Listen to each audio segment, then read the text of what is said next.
इस एक चाल से दुर्योधन ने पांडवों के मामा शल्य को युद्ध में कर लिया था अपनी तरफ। एक पौराणिक कथा। महाभारत युद्ध निश्चित समझकर कौरव और पांडव दोनों पक्ष ने देश देशांतर के नरेशों के पास सहायता के लिए अपने दूत भेजे। मद्राज शल्य को भी समाचार मिला। वे अपने महारथी पुत्रों के साथ एक अक्षौहिणी सेना लेकर पांडवों के पास चले। शल्य की बहन माद्री का विवाह पांडु से हुआ था। नकुल और सहदेव उनके सगे भांजे थे। पांडवों को विश्वास था कि शल्य उनके पक्ष में ही रहेंगे। शल्य की विशाल सेना दो दो कोस पर पड़ाव डालती चल रही थी। दुर्योधन को समाचार पहले ही मिल गया था।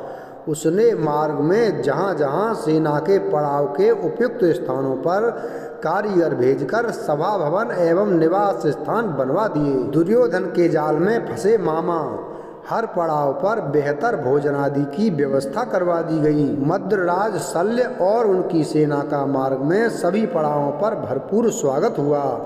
शल्य यही समझते थे कि यह सब व्यवस्था युधिष्ठिर ने की है। हस्तिनापुर के पास पहुंचने पर विश्राम स्थलों को देखकर शल्य ने पूछा, युधिष्ठिर के किन कर्मचारियों ने यह व्यवस्था की है? उन्हें ले आओ, मैं उन्हें पुरस्कार देना चाहता हूँ। दुर्योधन स्वयं छिपा हुआ वहाँ मौजूद था। शल्य की बात सुनकर और उन्हें प्रसन्न देखकर वह सामने आ गया और हाथ जोड़कर प्रणाम करके बोला, मामा जी, आपको मार्ग में कोई कष्ट तो नहीं हुआ?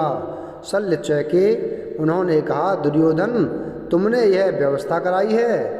दुर्योधन नम्रता पूर्वक बोला, गुरुजनों की सेवा करना तो छोटों का कर्तव्य ही है। मुझे सेवा का कुछ अवसर मिल गया, यह मेरा सौभाग्य है। शल्य प्रसन्न हो गए।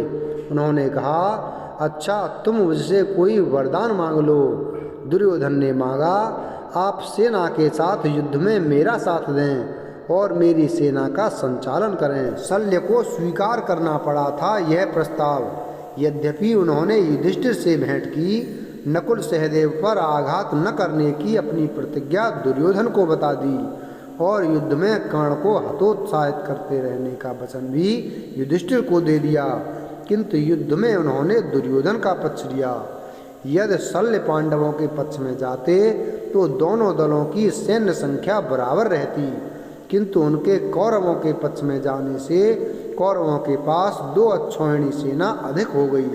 वीडियो अगर पसंद आया हो तो वीडियो को लाइक करें, चैनल को सब्सक्राइब करें और बेल आइकन प्रेस करें। धन्यवाद।